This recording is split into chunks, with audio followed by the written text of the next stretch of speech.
Hamıya salam dostlar. Bu videoda biz 6-cı siniflərin matematik riyaziyyat suallarına baxacağıq. E, Bu suallar keçməmişdən qabaq bir şey xatırladım ki, suallara ötəri baxdım, ötəri. Və suallar mən düşünürəm ki, bir qədər, yəni mən şagirdlərin səviyyəsinə görə deyirəm, amma bir qədər çətindir. Nisbətən çətindir. Çünki şagirdlərlə işləyirəm 6-cı siniflərlə. Onların səviyyəsinə uyğun suallar, onların səviyyəsini bildiyim üçün daha doğrusu suallar məncə onlara çətinlik yaradacaq. İndi keçid suallarımıza və diqqətli olaq ki, imtahanlarda biz bilirik ki, səhv suallar da olur. Baxaq, 51-ci sual. Müəllim lövhədə 2 düzbucaqlı çəkib. Sənan bölgüləri düyümlə verilən xəttkeşi istifadə etməklə düzbucağın enini 20 düym, uzunluğunu 30 düym ölçdü. Nərmin isə bölgüləri santimetr ilə verilən xəttkeşi istifadə etməklə digər düzbucaqlının enini 20 sm, uzunluğunu 30 sm ölçdü. Buna görə aşağıdan hansı doğrudur? Və bir düyümün də biz əvvəldə düyüm oxuyuruq, onu bilmirik nədir. Onu bizə mötərizədə verib. Bir düyüm 2,54 santimetrdir. Yəni, məsələn, mən sizə desəm ki, 5 düyüm nədir? Siz 5-i nə edəcəksiniz? 2,54-ə vuracaqsınız, düzdürmü? Bəs burada deyir ki, 20 düyüm enidir, uzunluğu da 30 düyümdür. 20-ni nə edəcəksiniz? 2,24-ə vuracaqsınız. 30-u nə edəcəksiniz? 2,24-ə vuracaqsınız. Və sonunda da mənə deyir ki, bunların sahələrini hesablayır düzbucağının. Birinci Sənan 20-ni 2,54-ə vurub, təzədən 30-u 2,54-ə vurub, uzunluğunu, enini tapıb, bir-birinə vuracaq. Burada sadə bir məntiqlə tez necə tapmaq olar? Sən bilirsən ki, düzbucağını Sənan da ölçəndə n 20-dir, düyüm olsa santimetr fərq yoxdur. 20 rəqəmi var da burada, ədədi. Uzunluğu da 30-dur. Elə Nərmin də ölçəndə n 20-dir, uzunluğu 30-dur. Amma Nərmində santimetrdir, Sənanda düyümdür. Düyüm də santimetrdən böyük, çoxdur. Çünki niyə? Bir düyüm 2,54 santimetrdir axı, 1 santimetrdən çoxdur. Ona görə avtomatik Sənanın ölçdüyü, yəni düyüm hissəsi daha böyük olacaq axı. Avtomatik Sənanın sahəsi də buradan böyüyəcək. Demək ki, burada cavab C variantı. Sənanın tərəflərin ölçdüyü düzbucağın sahəsi daha böyükdür. Bu doğru cavabdır. Cavab C 51-də. 52. 52-də biz bilirik ki, burada variantlarla da baxa bilərik. Moda falan var. Elə median falan var. Ona görə bizim həftəlik deməli burada məsafələri kiçikdən böyüyə düzürəm. Medianı tapacağam çünki. Baxıram, görürəm ki, burada ən kiçik 5 deyir. Sonra 6 varmı? 6 da var.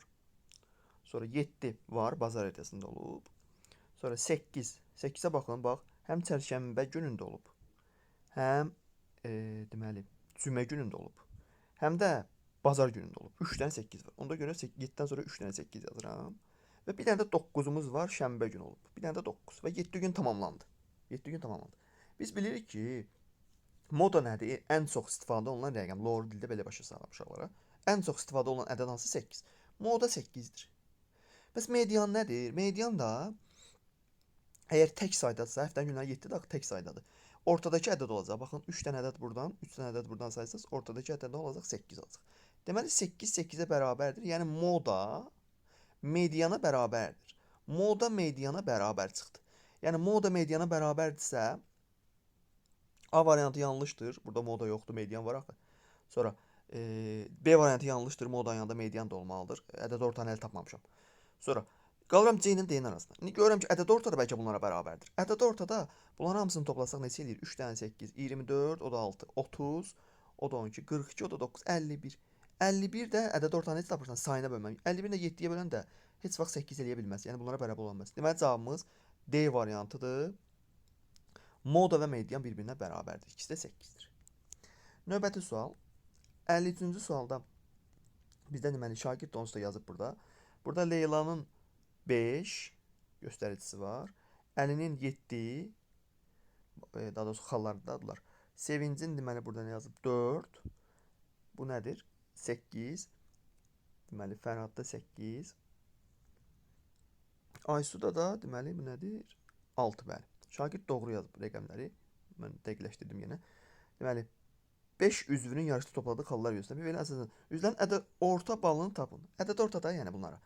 4 ilə 6 10, o da deməli 12, 22, o da 8, 30. 30'u bölmək lazımdır saylarına. 5 üzvü yox idi, böləcəyik 5-ə. 30'u 5-ə böləndə alacaq 6. Ədəd orta 6. Cavab burada D variantı. Növbəti 54-cü sual. Bu 54-cü sual da asan sualdır. Deməli bizə deyir ki, Orxan həftədə 4 gün idman zalına gedir. Yəni bir həftədə 4 gün idman zalına gedəcək bir həftəyə. Axıra deyir ki, 3 həftədə. Bəs 3 həftədə 3-ə vuracaqsınız 4-ə də və gündə hər dəfə 1 saat məşq eləyir. Bu da önəmlidir ya. Bunu da vuracaqsınız 1-ə. 3-ü 4-ə 1-ə vuranda da alacaqsan 12 deməli saat. Neçə saat məşq eləyir? Ümumilikdə 12 saat. Cavab burada B variantı 12. 55. Demək ki, bizə deyir ki, hər gün ən azı 3 kilometr. Yəni 3 kilometr gedə bilər də. Onda bizim Nihanın getdiyi ümumi məsafəyə x-dirsə, bugün getdiyi məsafəyə. Necə ola bilər? Ən azı 3-dürsə, böyük bərabərdir 3-dən. Yəni x böyük bərabərdir 3-dən. Çünki 3-ü də ala bilər x. Və kiçik bərabərdir 12-dən. Çünki ən çoxu da 12 kilometr gedə bilər. Yəni 3 kilometr də gedə bilər. 12 kilometr. İkisi də daxildir. Bunu göstərən cavabı da bizdə A variantında verilib. Cavab olacaq A variantı. 56-cı sual. 25 şagird fizika dərnəyinə, riyaziyyat dərnəyinə, fizika dərnəyinə 18 şagird, 10 şagird həm fizikaya, həm riyaziyyata, yalnız riyaziyyat və yalnız fizika dərnəyinə iştirak edənlərin ümumi sayı nə qədərdir? Deməli, ümumi sayı nə qədərdir? Bunu tapmaq üçün uşaqlar elə bunları toplayıb 18 ilə 25'i 33 alarıq. 33'dən də hər ikisinə olanları çıxarıq. Cavabın 23 olduğunu görərik. Belə olur dildə. Cavab C variantı.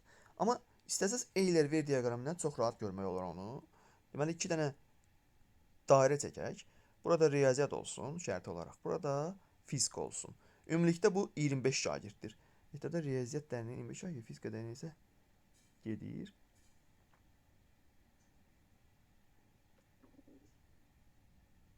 Sual yenə də baxın. Sualda məncə baxın məktəbdəki riyaziyyat dərnəyində 25 şagird, fizika dərnəyində isə 18 şagird iştirak edir. Yalnız riyaziyyat və yalnız fizika dərnəyində iştirak edən şagirdlərin ümumi sayını tapın. Bunu tapmaq olar. Ümumilikdə 25-dirsə riyaziyyat. Bax, bura 25'dir. Buraya yazıram 25'dir ümumilikdə. Fizikada ümumilikdə 18-dirsə, ortaq da bunlar 10 nəfərdirsə, belə çıxır ki, riyaziyyata qalır 15 nəfər. Sonra 18-dən 10 çıxıram, quraraq 8 nəfər. Yalnız riyaziyyat 15, yalnız fizika 8. 15 ilə də 8-i toplayanda həqiqətən də ilk öncə dediyim həllə görə 23 cavabını almış olacaq. Cavab C variantı 23. Növbəti 57-ci sual. 57-ci sualda deməli bizə deyir ki, x, y arasında düz mütənasib asılılıq var. Düz mütənasib asılılıq nədir? Onu bilməlisiniz. Düz mütənasib asılılıq odur ki, x artanda y da artır. Məsələn, x 1-dirsə, y 1 olub. Deməli, nə olub? Dəfə artır, ha uşaqlar, dəfə artır olmalıdır burada. Vahid yox. 1-ə vurulmalıydı, amma 2-ni 1-ə vurunda 3 eləmir.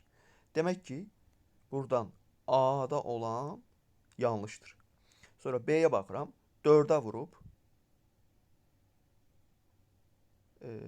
4'ə vurub. 1'i 4'ə vura bilər də. 2-ni niyə vurur? B də yanlışdır. C-də isə deməli 7-yə vurub. Fikir verin, x-i, bax x-i 7-yə vurub, 1'i 7-yə vurub, 2'yi 7-yə vurub, 3'ü 7-yə vurub, 4'ü 7-yə vurub. Deməli burada bəli doğrudur. C olacaq A variantındakı C hərfi, yəni C-dəki düz mütənasib asılılıq mövcuddur burada. 58.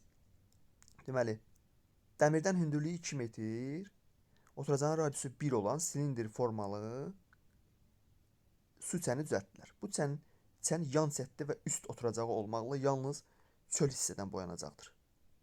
İstifadə olunan boyanın bir qutusu 4 kvadrat metr sahəni boyamaq mümkündür. Boyanın bir qutusu ilə 4 kvadrat metr sahəni boyamaq mümkündür. Qutular yarımçıq satılmır. Bu çəni verilən şərtlərlə boyamaq üçün neçə qutu alınmalıdır? Baxın, yan səthinin sahəsi necə tapılır? S yan. S yan. Yan səthinin sahəsi bərabərdir 2 pi r h. Düzdürmü? Oturacağın sayısı isə S oturacaq. Dairə olduğu üçün pi dairənin sayəsidir. Pi r kvadrat.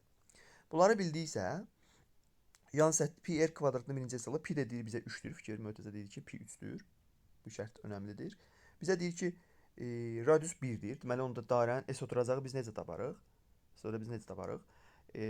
Pi 3-dür. 1-in kvadratı da elə 1-dir. Eləcə 3. Yəni, S oturacağı tapdıq 3. Sonra isə yan səthinin sayəsini taparam. 2-ni vuraram pi-yə, yəni 3-ə. Vuraram r-ə, yəni 1-ə.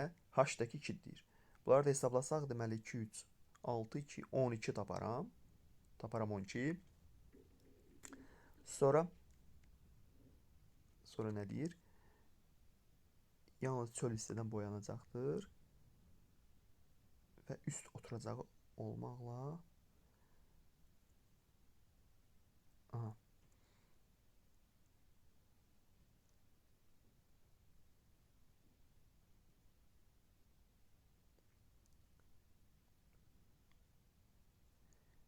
Deməli, bunları toplasaq neçə eləyir?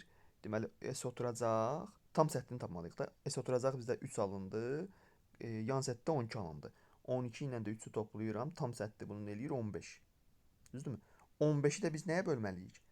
Hər bir qutu axı 4 kvadrat metr sahəni boyalır. 15-i də, bir dəqiqə yuxarıdan yazım. 15-i də bölürəm mən nəyə? 4-ə. 15-i də 4 yerə böləndə eləyir 3 və qalıq qalır da burada nəsə. 3 eləyirsə, deməli 3 dənə qutu 3 qutu alınmalıdır. Yarımçıq qala bilməz axı o qalıq hissəsi. Bir dənə də əlavə qutu alınmalıdır ki, 4 kvadrat metrdən bir qutu boymaq lazım olsun. Yəni 3 o da 1 neçə eləyir? 4 cavabını almış olacaq. Cavab burada B variantıdır.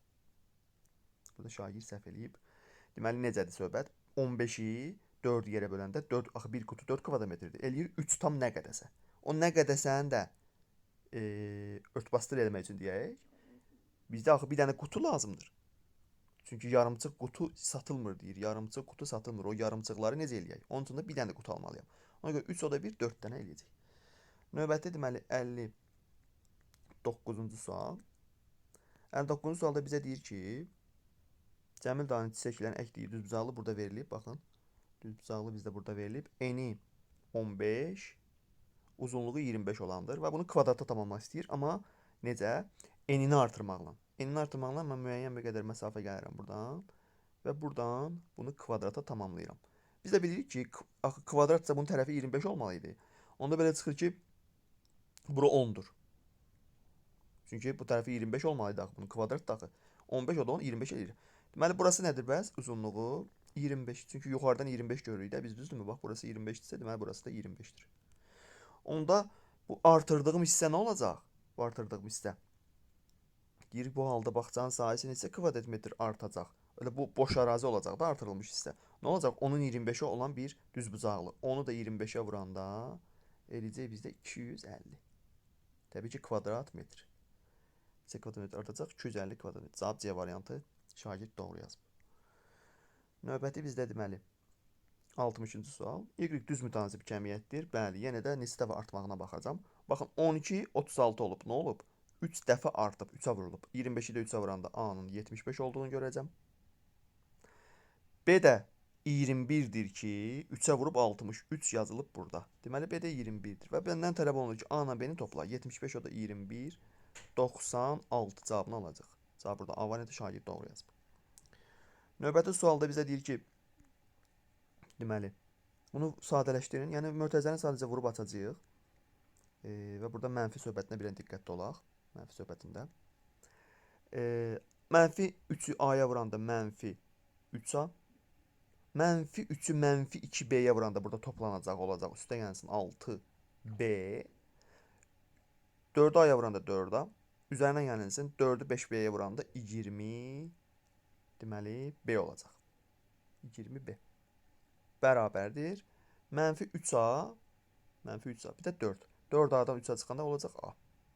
6 ilə də 6B ilə 20B-nin toplayanda olacaq müsbət 20B. Cavabımız bu şəkildə olacaq. A üstə gəl 20B. B variantı doğrudur. Şagird düz yazıb.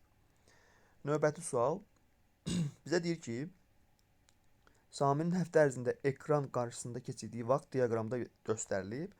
Samir həftənin neçə günündə ekran qarşısında 1 saatdan çox vaxt keçirib. 1 saatdan çox. Mən də baxıram ki, 1 saat haradır? Baxın burada. Oxuna göstərin. 1 saat buradır. Buradan belə bir xətt çəkirəm. Görürəm ki, baxın burada, burada və burada, yəni cümə axşamı, cümə, şənbə və bazar günləri 1 saatdan çox vaxt keçirilib. Çünki bu bax müəyyən bir hissələr qalıb burada. Deməli çox vaxt keçirib də 1 saatdan. 1,5, 1,3 falan. Ona görə neçə gün? 4 gün. Deyir ki, neçə günündə ekran 1 saatdan çox keçirib? 4 gündə. Cavab C variantı olmuş olacaq. Şagird doğru yazıb. Tənliyə həll eləyin.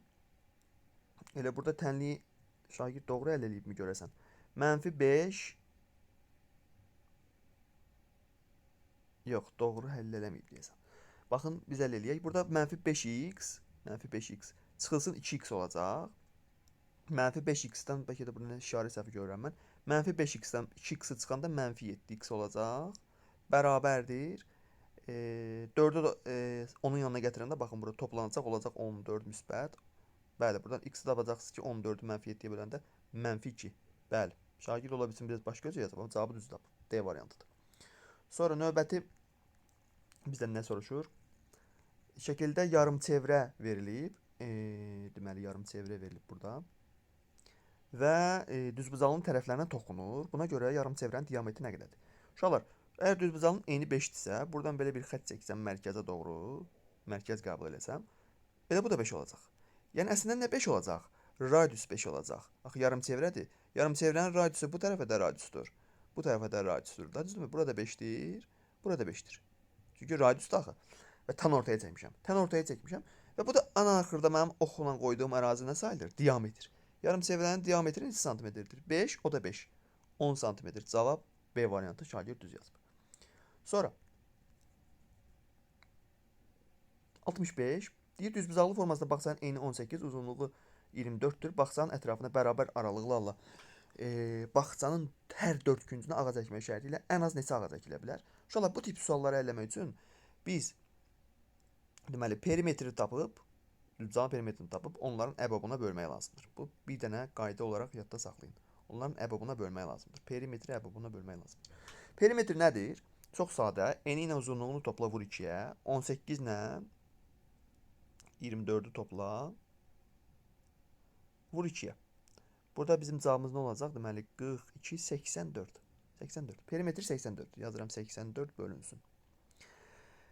Əbobları 18 ilə 24-də əbob nədir? Yəni eyni zamanda 18 ilə 24 ən böyük nədir? Hansı ədədlərə bölünür? 6-ya bölünür. Deməli əbobumuz da 6-dır. 84-də 6-ya böləndə cavabımız 14 olmuş olacaq. Cavab burada D variantı. Təəssüf ki, şagird səhv yazıb.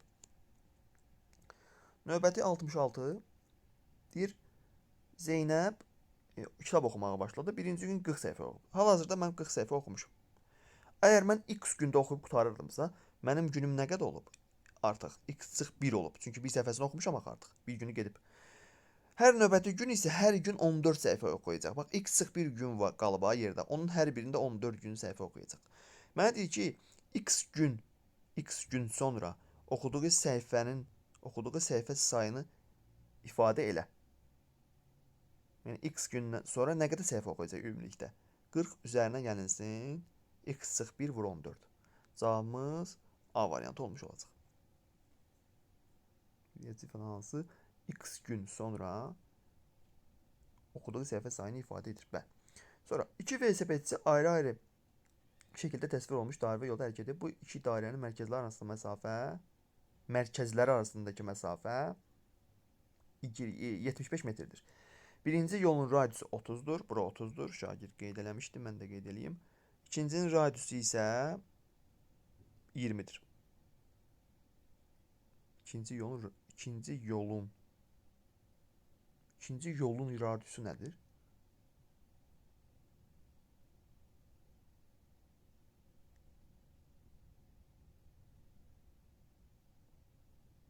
Çevrənin radiusu da uşaqlar. Bu da deyir birinci yolun radiusu. Çevrənin radiusu da uşaqlar. Yolun radiusu yolun radiusu. İlk dəfə eşidirəm bu sözü. Yolun radiusu. Çevrənin radiusu nəzərdə tutub yəqin ki. Hə. 30-20. Biz də bilirik ki, bu boş yerə nə qədər qaldı onda? 30-20, 50 eləyir. Bu da ümumilikdə mərkəzləri arasındakı buradan buraya məsafə 75 idi. Deməli, bura qaldı 25. Bura qaldı 25. İndi bizdən soruşur ki, demək, aşağıdakılar hansı doğrudur? Aşağıdakılar hansı doğrudur? Bu iki vesibeçi bir-birinə ən az 20 metr məsafəyə yaxınlaşa bilər. Xeyr. Çünki ən azı burada ikisinin arasındakı məsafə çevrələrin arasında məsafə 25-dir. 25-dir. Ona görə ən az 20 deyil. İki vesibeçi arasındakı məsafə 10 metr ola bilər. Xeyr, xeyr. 25-dən az olanlar olmamalıdır. Sonra D variantına baxın. İki vesibeçi arasında məsafə 140 metr ola bilər. Xeyr, çünki baxın buradan radiusu çəksəm, burada 30 olacaq. Buradan bir dənə də radiusu çəksəm, burada 20 olacaq. İndi vesibeçilər təsəvvür eləyək ki, biri buradadır və biri də buradadır. Hal-hazırda. Onda bunlar arasında məsafə ən böyük burada ola bilər də. Görüm ən çoxunu istəyir də məndən. Ən çox nə qədər olacaq? 30-30. 60 buradan. Düzdürmü? Ya da belə eləyəlim də. Onları hesablamayın da. Bax, deyək ki, onsa biz bilirik ki, buradan buraya zaten 75-də. 20 buradan əlavə gəldim. 30 da buradan əlavə gəldim. Yəni 50 gəldim də 75. 125-dir. Bəli. Onda cavabımız, debat C variantını saxlamışdım. Ha, C variantı doğrudur. C variantı doğrudur. Məsafə ən çox 125 ola bilər, amma bu deyir 140. D səhvdir. Cavab C. Sonra kvadrat formalı bir zərfin daha doğrusu bir üzünün sahəsi 100 kvadrat santimetrdir. Təsəvvür edin, bir dənə zərf kimi bir şey var və bu zərfə yerləşən diskin sahəsi ən çox neçə kvadrat santimetr ola bilər? Belə bir dairəvi bir disk yerləşdirilir bunun içərisinə. Və kvadrat formalıdırsa bu, onda kvadrat formalı çəkməyə çalışaq, göstərmək üçün sadəcə. Kvadrat formalı bir zərfdirsə və bura bir dairə yerləşdirilibsə, kvadratın sahəsi 100-dürsə, tərəfi 10-dur. Tərəf niyə 10 lazım olacaq bizə? Çünki buradan belə bir xətt çəksəm, bu bizdə diametr olacaq dairənin, həm də tərəfi 10 olan kvadrat olacaq. Bax, tərəfi 10-a uyğun bir xətt olacaq. Deməli, burada 10-dur və dairənin radiusu onda belə çıxır ki, 5 olacaq. Diametri 10-dur.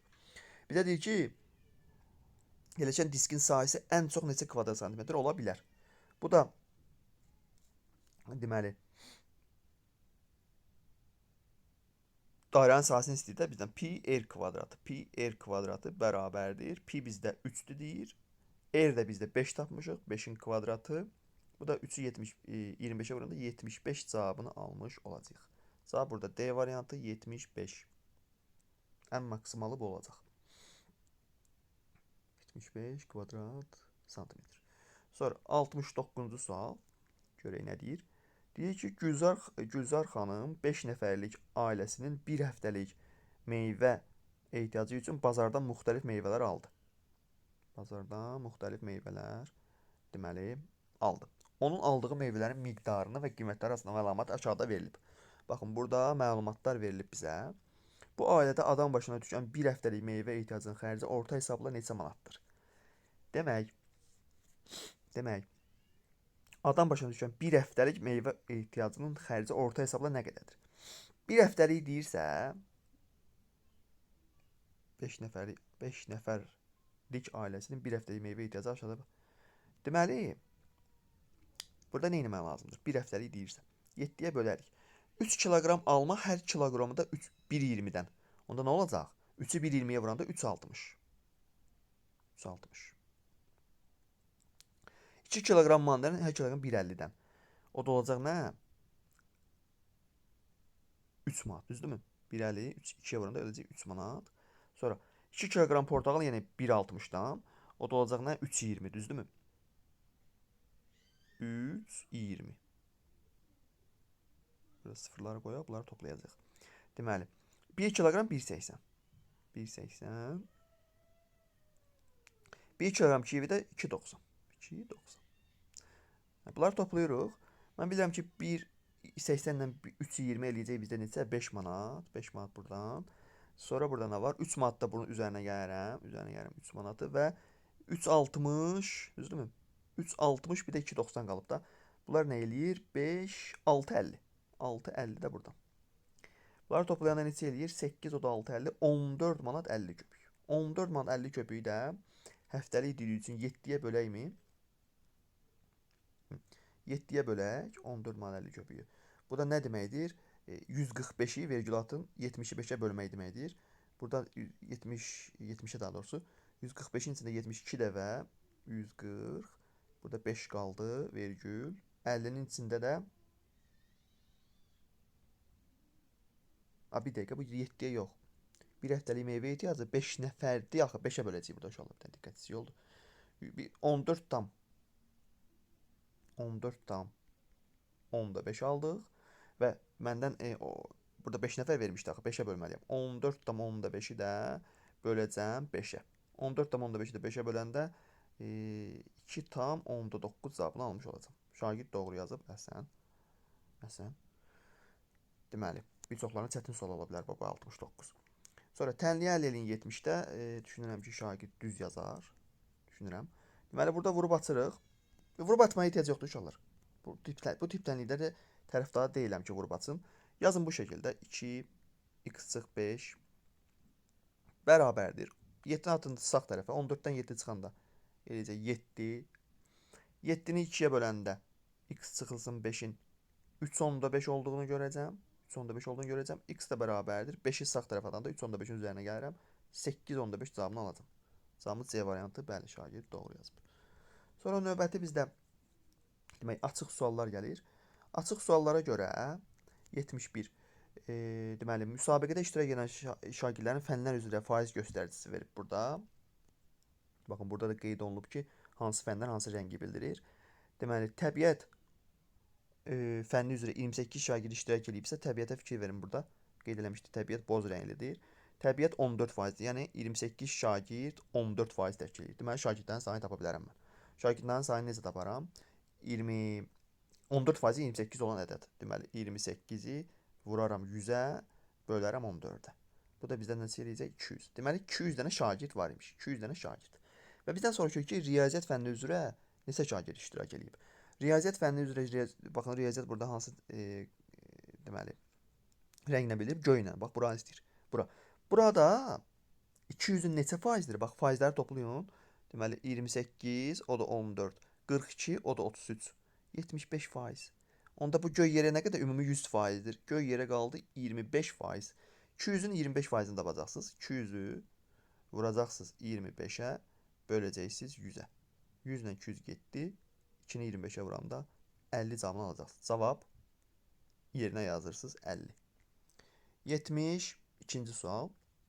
Deyik, qrafikdə dağın hündürlüyü və gölün dərinliyi təsvir edilib. Gölün ən dərin yeri ilə dağın zirvəsi arasında neçə metr hündürlük fərqi var?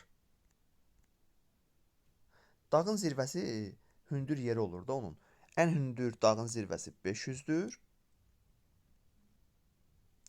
Və fərq istəyir bizdən. 500'dən çıxıram. Gölün ən dərin yeri. Gölün ən dərin yeri baxın buradır. Burada nədir? -300. Deməli, 500'dən -300'ü çıxıram. Biz də bilirik ki, burada mənfi var. Nə olacaq? Toplanacaq. Olacaq 800. 500 o da 300, 800. Cavab yerinə yazırsınız 800. Verilmiş bu ifadələrə görə, bu nisbətən asan sual oxşuyur. Çünki biz bilməliyik qarşılıqlı bucaqlar nədir? Verilənlərə görə y çıx 2x etap. Deməli, biz bilirik ki, bunlar qarşılıqlı bucaqlardır. Və bura 160'dırsa, onda y-in qiyməti nə olacaq? 160 olacaq. Açıq bucağa görə x-in qiyməti, bax, bu formada açıq bucağa baxsaq, x-in qiyməti 20 olacaq. 20 ilə 160 toplayanda 180 eləməlidir açıq bucaq. Deməli, z də məcburən 20 olacaq. İndi mənə deyir ki, y, yəni 160 çıxılsın 2 dənə z. Z nədir? 20. 2 dənə z nə olur? 40. Çıxılsın x. Çıxılsın x, fərqi yoxdur. Çıxılsın 20. 160'dan da 60 çıxanda qalır 100 dərəcə. Yazırsan bura 100 cavabını. Sonra 74. 74'də bizə deyir ki, BOC bucağı AOB bucağını 2 dəfə kiçikdir axırda deyir. Deməli, BOC-yə mən x qoysam, AOB olacaq 2x. Və DOC bucağından da 3 dəfə kiçikdir. Deməli, DOC də bundan 3 dəfə böyükdür də. DOC də olacaq 3x. Və bu ümumilikdə nə əmələ gətirir? Açıq bucaq. X, 2x, 3x. Eləyir bizdə 5x, daha doğrusu 6x. 6x bərabərdir 180 dərəcə olmalıdır açıq bucağa görə. X buradan olur 30 dərəcə. Bizdən soruşur ki, BOC bucağı nə qədərdir? Elə BOC-yə biz x deməmişdik. Deməli, cavabımız 30 dərəcə olmuş olacaq. Heyf ki, şagird burada səhv yazıb. A və B-ni tapıb. Heyf. Bilik yarışında 48 şagirddən 12-si yarımfinal məsləhə qazandı. Şagirdlərin neçə faizi, yəni sadə faizdir, yarımfinalda iştirak edir. 48-dən 12-si yarımfinaldadırsa, faiz göstərən deməli ədəd tapmaq üçün 48 ümumi aşağı yazırıq. Neçəsi finala gedib, yarımfinala gedib 12-si və faiz göstərən 100%-ə 100-ə vururuq. Bununla bu ixtisar gedir burada 1, 4, 4-lə də 100-ü ixtisara aparırıq. 25 cavabını almış oluruq. Deməli, neçə faizi yarımfinalda işləyib? 25%. Cavab yerinə 25 yazırıq. Hələlik bu qədər dostlar. Diqqətinizə görə minnətdaram. Yenə deyirəm, burada imtahanda ola bilsin ki, nəzərimdən qaçır, bəzən olur, nəzərdən qaçır. Hər hansısa bir suallarda səhvlik və yaxud da nəsə aşkarlasaz, şagirdlər və yaxud da valideynləri müraciət eləsin, onları düzəltsinlər. Düşünmürəm, bu suallarda hər hansısa birdə səhv oldu. Biraz o bayaq bir dənə sualda var idi. Yolun radiusu söhbəti. Ola bilsin mənim səhvim olsun. Kaş ki. Yenə də videonu bəyənin və dostlarınızla paylaşın.